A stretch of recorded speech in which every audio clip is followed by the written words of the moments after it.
মাননীয় সদস্যবৃন্দ, order order, আপনারা শৃঙ্খলা রক্ষা করুন।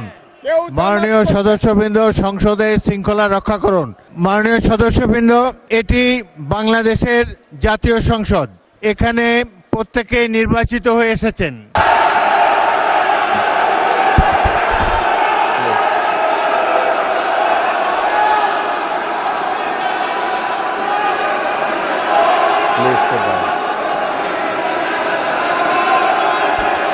মাননীয় সদস্য ফজলুর রহমান, আপনি বসুন, আপনি বসুন, আপনার সুযোগ দেওয়া হবে বক্তব্য শেষ করার জন্য।